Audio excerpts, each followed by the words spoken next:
Good morning students and welcome to biology class.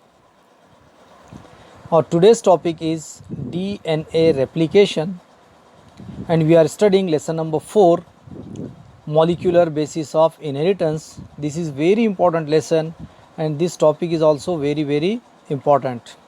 Before going further, in our previous lecture I asked you few questions and I hope you had find the answer of these 4 questions. Now just listen the answer of these 4 questions and remember it. The first question: what is the backbone of DNA structure? Then the answer is phosphodiester bond is the backbone of DNA structure, or it is also called as sugar phosphate bond. Now second question: name the nitrogen bases of DNA. There are two types of nitrogen bases are there, purines and pyrimidines. Purines are of two types and pyrimidines are also two types. Adenine and guanine, these are the two purines, and thymine and cytosine, these are the two pyrimidines. And purines and pyrimidines are always attached, always bond together in 1:1 ratio. Now the third question is, what are nucleoside and nucleotides? What are nucleosides and nucleotides? As you know, there are three components of DNA. If the nitrogen bases are attached with only the sugar or pentose sugar, then this is called nucleoside, or simply without the phosphate group, that is nucleoside. And when phosphate group are attached with pentose sugar along with nitrogen bases, then it is called as nucleotide. And the last question: is the double helix right or left handed? Dear student, as you know, the Watson-Crick model of DNA, that is double helix or double helical structure, which is right handed. Got it? Now we are going to study DNA replication. First of all, try to understand what is the meaning of replication and what is DNA. As you know, DNA, it is nothing but the deoxyribonucleic acid, or it is a genetic material which having ability to duplicate itself or to form the exact copies of itself during cell division. This process is called replication. Now look at here. The DNA molecule regulates and control all the activities of cell, and because of its unique structure it is able to control the synthesis of other molecules of the cell. DNA molecule regulate और control करता है all activities of cell को, and ये able है कि इस unique structure की वजह इसके यूनिक स्ट्रक्चर की वजह से ये अदर मॉलिक्यूल्स को भी या उनके सिंथेसिस को भी कंट्रोल करता है. And at the same time when the cell reproduces, the DNA also should duplicate itself. और एट द टाइम जब सेल रिप्रोड्यूस होता है, यानी सेल से रिप्रोडक्शन होकर 2 और 4 डॉटर सेल्स फॉर्म होंगे माइटोसिस या मियोसिस में, उस टाइम पर DNA भी क्या हो जाएगा, डुप्लीकेट हो जाएगा. किस लिए? Duplicate itself to distribute. और ये डुप्लीकेट होता है और ये डिस्ट्रीब्यूट करता है इक्वली, डिस्ट्रीब्यूट होता है equally to the daughter cells. ये इक्वली डिस्ट्रीब्यूट होगा कहाँ पर? डॉटर सेल्स में.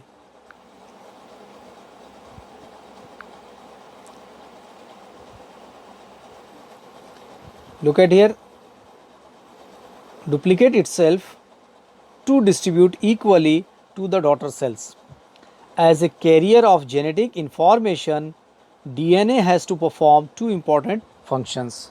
और जैसे आपको पता है कि ये कैरियर है जेनेटिक इन्फॉर्मेशन का, तो ये जेनेटिक इन्फॉर्मेशन को कैरी करता है एंड उसके हिसाब से इसके दो इम्पॉर्टेंट फंक्शन हैं। First function that is heterocatalytic function and another one autocatalytic function. Now the first one, heterocatalytic function.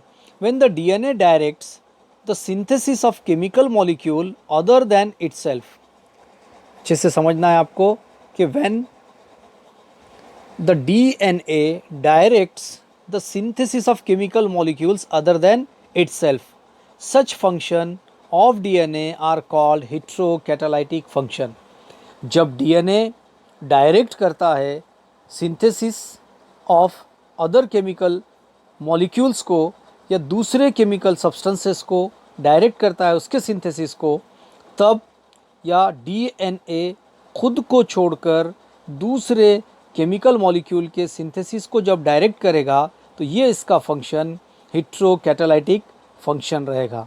Example, synthesis of RNA and synthesis of protein. यानी डीएनए को नहीं फॉर्म कर रहा है, डीएनए को डायरेक्ट नहीं कर रहा है, बल्कि डीएनए का सिंथेसिस नहीं हो रहा है, आरएनए का सिंथेसिस होगा या प्रोटीन का, that is heterocatalytic function. And RNA synthesis को हम बोलेंगे ट्रांसक्रिप्शन एंड प्रोटीन सिंथेसिस को बोलेंगे translation. Got it student? Now autocatalytic function या autocatalytic function of DNA. When DNA direct the synthesis of DNA itself, then such function of DNA is called autocatalytic function. जब DNA खुद को ही direct करेगा या synthesis of DNA को direct करता है itself यानी खुद के लिए, तो इसका ये फंक्शन एक्चुअल ऑटोकैटालाइटिक फंक्शन रहेगा। And example, replication means replication of DNA. The process by which DNA duplicates itself is called replication. What is the meaning of replication? The process by which DNA duplicates itself is called replication. जब DNA या वो process जिसके through DNA अपने जैसा एक और DNA अगर produce करता है तो उसको हम बोलेंगे replication. And through replication it forms two copies that are identical to it.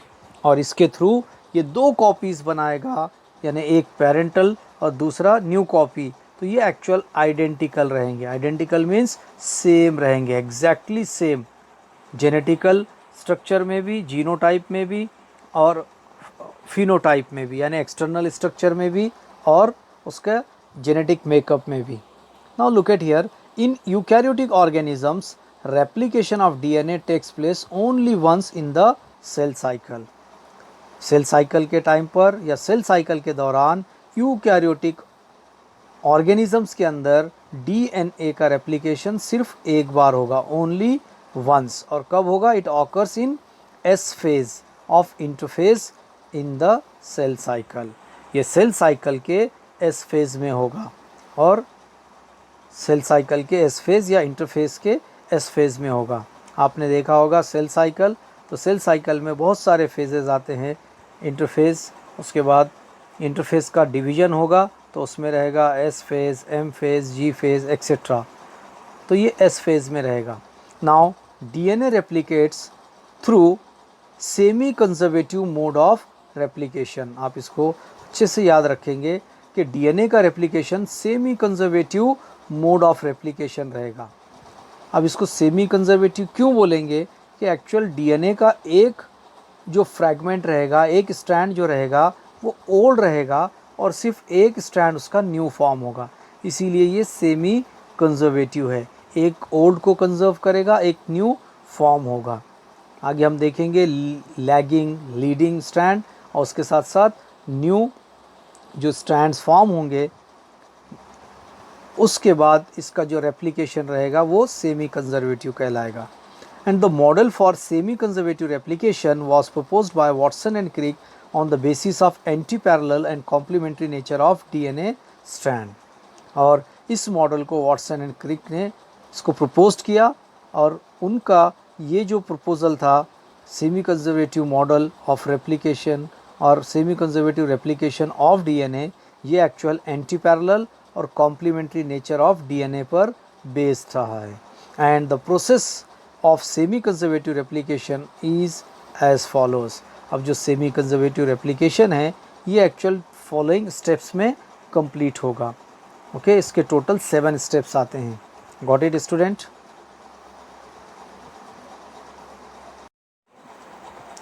Process of semi conservative replication start होगा एक्टिवेशन ऑफ न्यूक्लियोटाइड से लेकर एंड होगा formation of daughter DNA molecule पर। Now the first step, activation of nucleotides. पहले सबसे पहली step है ये कि इसमें न्यूक्लियोटाइड क्या होंगे, एक्टिवेट होंगे। Now the 4 types of nucleotides of DNA, DNA के 4 डिफरेंट टाइप्स ऑफ क्या बनेंगे, न्यूक्लियोटाइड्स बनेंगे। DAMP, dGMP, dCMP and dTMP are present in the nucleoplasm. DNA के न्यूक्लियोप्लाज्म में 4 डिफरेंट टाइप के न्यूक्लियोटाइड्स रहेंगे डीएनए के, जैसे इनका नाम है deoxy adenosine monophosphate nucleotide, deoxy guanosine monophosphate nucleotide, likewise DCMP means deoxycytosine mononucleotide phosphate and DTMP means deoxythymine mononucleotide phosphate। ये एक्चुअल न्यूक्लियोप्लाज्म में प्रेजेंट रहेंगे and they are activated by ATP in the presence of enzyme phosphorylase. और ये activate होंगे 4 different type of nucleotides ATP के through या ATP की presence में। और एक और एंजाइम है, कौन सा एंजाइम है, एंजाइम की प्रेजेंस में ATP के थ्रू एक्टिवेट किए जाएंगे। यानी ये 4 different types of nucleotide activate होंगे ATP से, लेकिन एंजाइम फॉस्फोरिलेज के प्रेजेंस में। And this result in the formation of, अब इससे रिजल्ट क्या मिलेगा हमको, formation of deoxy ribonucleotide triphosphates. यानी अब यहाँ पर हमको 4 डिफरेंट टाइप के डीऑक्सी राइबोन्यूक्लियोटाइड ट्राइफॉस्फेट्स मिलेंगे। For example DATP, DGTP, DCTP and DTTP। यहाँ पर मोनोफॉस्फेट थे, adenine, guanine, cytosine and thymine. तो यहाँ पर भी adenine, guanine, cytosine and thymine है। बट ये क्या है, deoxy, for example deoxy ribonucleotide adenine triphosphate. यहाँ पर ट्राइफॉस्फेट्स है, ऊपर मोनोफॉस्फेट्स थे। इस तरह से deoxy ribonucleotide guanine triphosphate, deoxy ribonucleotide cytosine triphosphate and deoxy ribonucleotide thymine triphosphate, and the process is known as phosphorylation। यानी फ्रॉम मोनोफॉस्फेट से ट्राइफॉस्फेट में 4 डिफरेंट टाइप्स ऑफ न्यूक्लियोटाइड का कन्वर्शन फॉस्फोरिलेज एंजाइम की प्रेजेंस में और ATP की मदद से, ये प्रोसेस एक्चुअल फॉस्फोरिलेशन कहलाएगी। Got it student? Now the point of origin और इनिशिएशन पॉइंट, यानी जहाँ से DNA रेप्लिकेशन स्टार्ट होगा वो पॉइंट, इनिशिएशन और origin point. Now look at here, it begins at the specific point O means origin and terminates at point T। यानी DNA replication start होगा, जिस पॉइंट से भी होगा उसको हम O पॉइंट या ओरिजिन कहेंगे, और जहाँ पर ये टर्मिनेट हो जाएगा, स्टॉप हो जाएगा, दैट इज़ T पॉइंट और termination point. Origin is flanked by T site, और ओरिजिन को एक्चुअल फ्लैंक या कंट्रोल करता है T site, and the unit of DNA in which replication occur is called replicon. और वो यूनिट ऑफ DNA, यूनिट यानी DNA का वो यूनिट जहाँ से रेप्लिकेशन स्टार्ट होगा, जहाँ पर रेप्लिकेशन होगा, that is replicon. In prokaryotes there are only one replicon. अगर हम प्रोकैरियोटिक सेल की बात करें तो वहाँ पर सिर्फ एक ही प्रोकैरियोन रहेगा, यानी ओनली वन रेप्लिकॉन ही रहेगा। यानी एक ही पॉइंट रहेगा रेप्लिकॉन का जहाँ से रेप्लिकेशन स्टार्ट हो सकता है। But in case of eukaryotes, look at here, however in eukaryotes there are several replicon in tandem, यानी जिसकी जो टोटल लेंथ है डीएनए की उस लेंथ में बहुत सारे सेवरल क्या रहेंगे, रेप्लिकॉन रहेंगे, means point of origin from where replication begins. Got it, student? Now the third step, look at here, sorry, before it, at the point O, enzyme endonuclease nick one of the strand of DNA, और point O के पास एक ऐसा निक रहेगा, एक spot रहेगा, एक notch रहेगा, okay, of the strand DNA and temporarily, और ये टेम्पररीली रहेगा, and the nick occurs in the sugar phosphate backbone और द फॉस्फोडाइस्टर बॉन्ड, और ये कहाँ पर होगा, वहीं पर जहाँ पर शुगर फॉस्फेट बैकबोन या फॉस्फोडाइस्टर बॉन्ड रहेगा। Got it student? Now look at the figure, just look at here, this is the one strand 3 dash and this is 5 dash strand, okay, and this is the point, that is replication fork, and this is the point, this one or this one, from where the replication begins. Now look at here, unwinding of DNA molecule, DNA molecule की unwinding.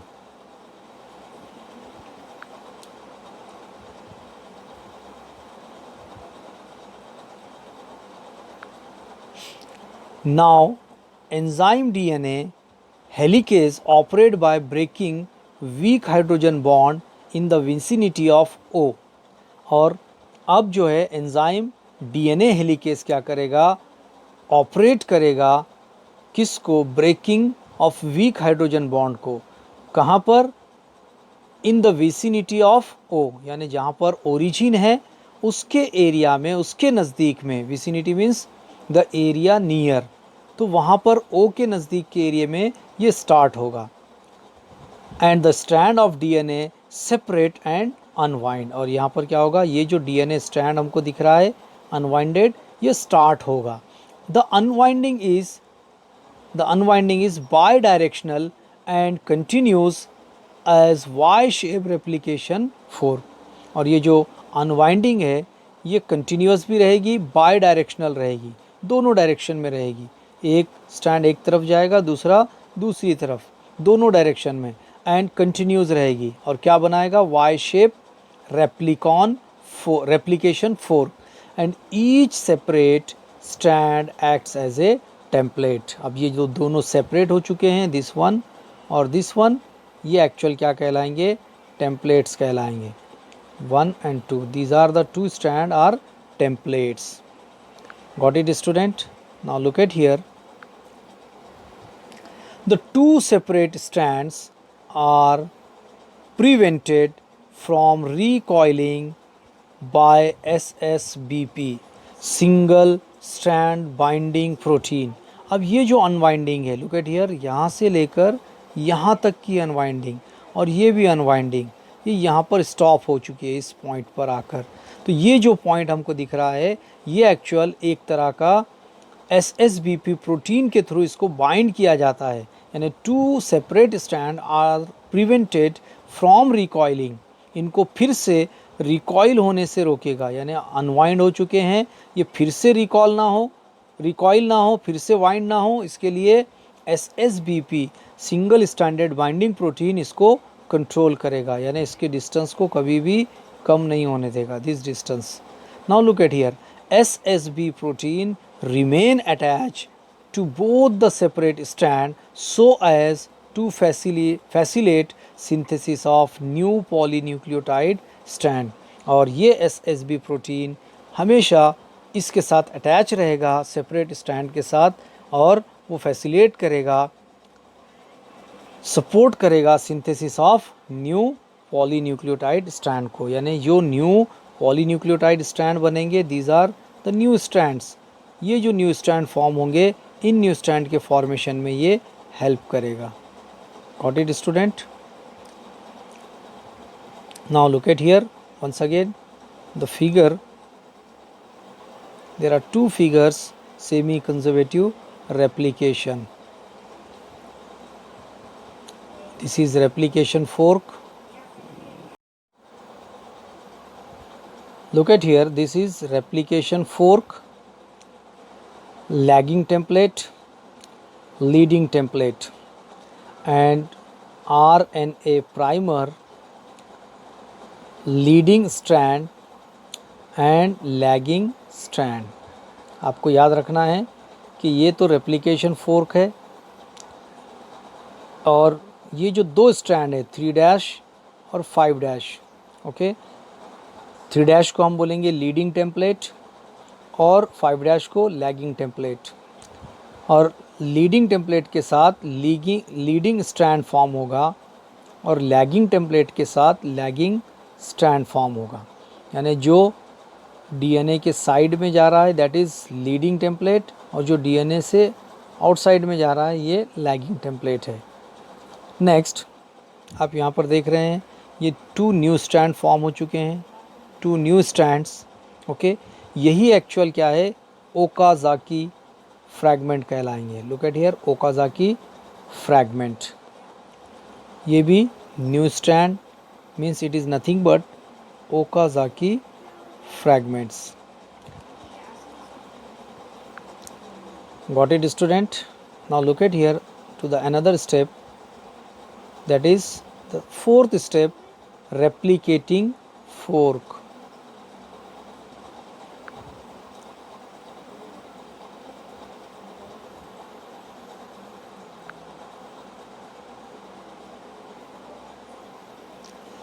Replicating fork. The point formed due to the unwinding and separation of 2 strands appear like Y-shaped fork called replicating or replication fork.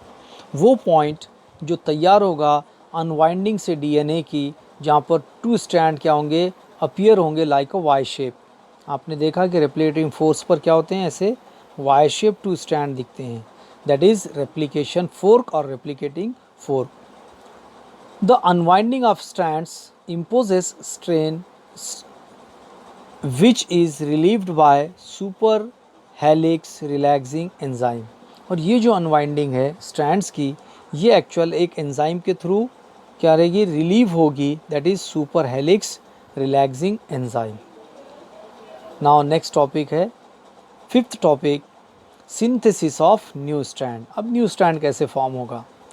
Look at here, each separate strand acts as a mold or template for the synthesis of new complementary strand। Her separate strand एक mould या एक template की तरह काम करेगा new complementary strand के लिए, यानी जो न्यू स्ट्रैंड फॉर्म होंगे वो कॉम्प्लीमेंट्री रहेंगे ओल्ड के लिए। It begins with the help of small RNA molecule called RNA primer. और ये जो न्यू कॉम्प्लीमेंट्री स्ट्रैंड फॉर्म होंगे ये होंगे स्मॉल आरएनए की हेल्प से, और इस आरएनए को हम बोलेंगे RNA primer. RNA primer get associated with the 3' end of template strand and attract complementary nucleotide from surrounding nucleoplasm.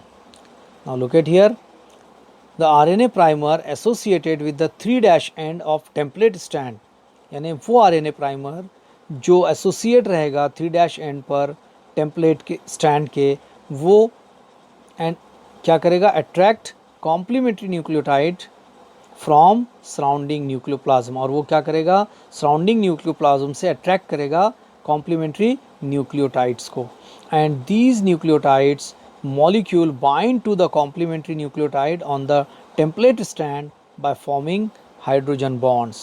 और यही द न्यूक्लियोटाइड्स जो रहेंगे, न्यूक्लियोटाइड मॉलिक्यूल वो बाइंड करेंगे कॉम्प्लीमेंट्री न्यूक्लियोटाइड को जो टेम्पलेट स्ट्रैंड पर रहेंगे, और किस बॉन्ड के through, by forming hydrogen bond, that is a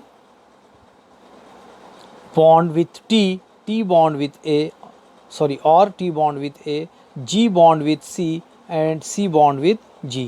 तो A double bond T, T double bond A या G ट्रिपल बॉन्ड C और C triple bond G. Adenine thymine से बाइंड करेगा या थाइमिन एडिनाइन से, ग्वानाइन साइटोसाइन से या cytosine guanine से. कभी भी ये ए टी को छोड़कर सी या जी से बाइंड नहीं करेगा क्योंकि ये एक दूसरे के कॉम्प्लीमेंट्री है. And the newly bond molecules the newly bond nucleotides get interconnected by the phosphodiester bond. और ये जितने भी न्यूली बॉन्ड और न्यूली न्यूक्लियोटाइड्स बनेंगे ये सब एक्चुअल इंटरकनेक्ट हो जाएंगे फॉस्फोडाइस्टर बॉन्ड से and forming a polynucleotide strand. और ये फॉर्म करेंगे एक polynucleotide strand. The synthesis of new complementary strand is catalysed by enzyme DNA polymerase. और न्यू कॉम्प्लीमेंट्री स्ट्रैंड की सिंथेसिस को कैटलाइज करेगा DNA polymerase enzyme. And the new complementary strand is always formed in 5' to 3' direction. और जो new complementary strand बनेगा वो 5' से 3' direction में रहेगा. Got it student? अब हमको समझना है लीडिंग और लैगिंग स्ट्रैंड्स क्या है. Sorry, leading and lagging strands. Now look at here, leading and lagging strands. The template strand with free 3' end is called leading template. अब जो template है जिसको 3' end बोलेंगे हम, वो एक्चुअल लीडिंग टेम्पलेट है. आप इस स्ट्रक्चर में देख सकते हो कि जिसमें हमको 3' end दिख रहा है. Look at here, this is leading template with 3' end. और यहाँ पर ये 5' end वाला लैगिंग टेम्पलेट रहेगा.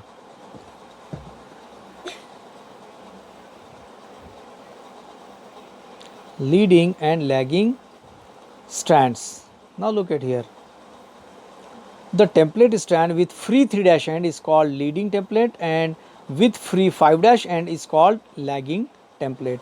And the process of replication always start at C3 end of template strand and process toward the C5 end. और जब भी replication process start होगी तो C3 end से start होगी और C5 end पर complete हो जाएगी.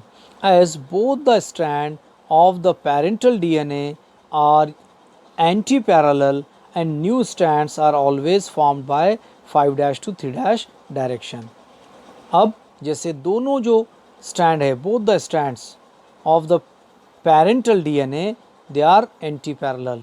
Parental DNA के दोनों strand एक्चुअल anti-parallel रहेंगे. पैरेलल तो रहेंगे बट एंटी. कैसे?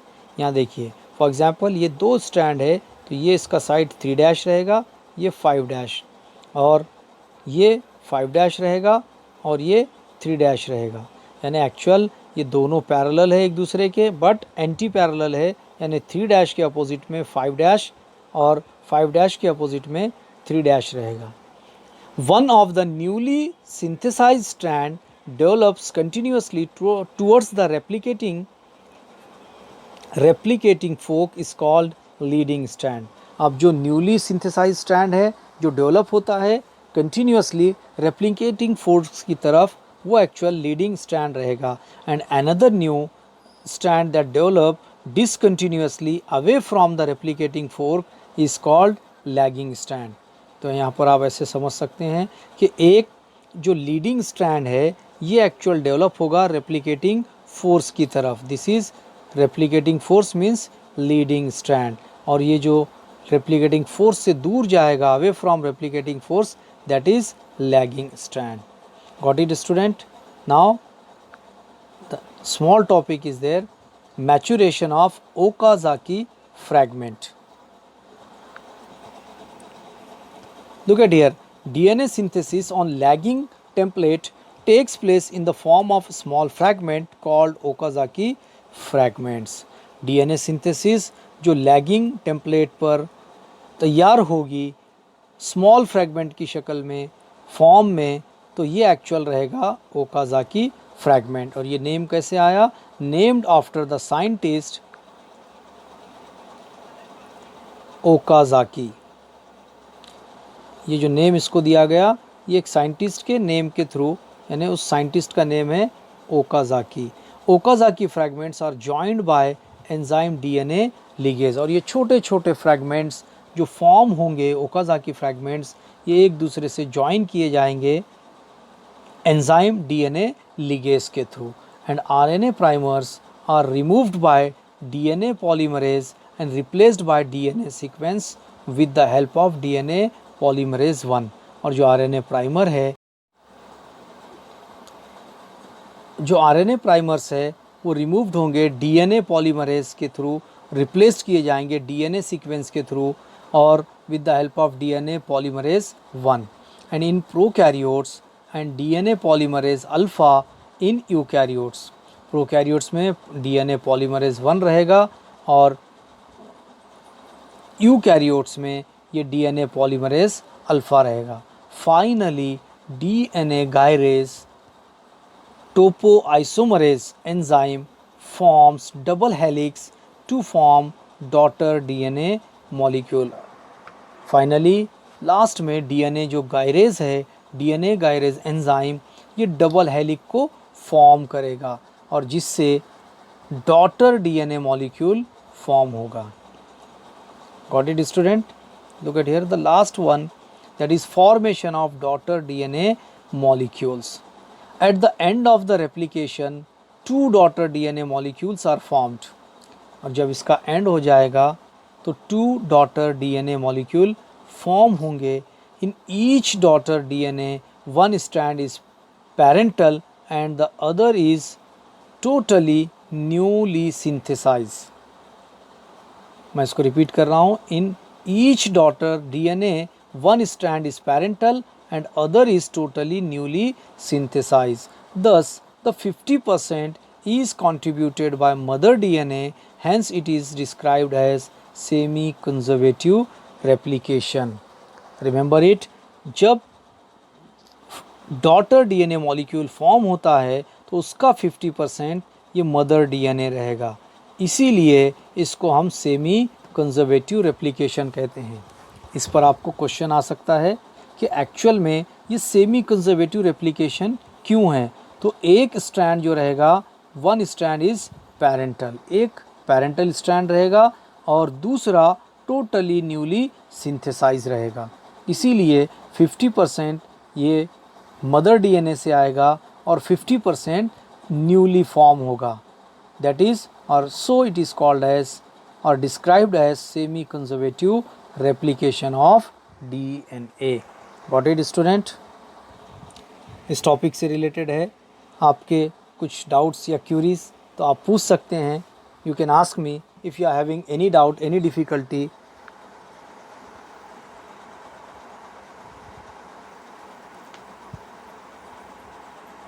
And at the last of this topic आपके लिए क्वेश्चन रहेगा, आपको ये semi conservative replication of DNA को ड्रॉ भी करना है और इसके स्टेप्स भी लिखने हैं। Thank you.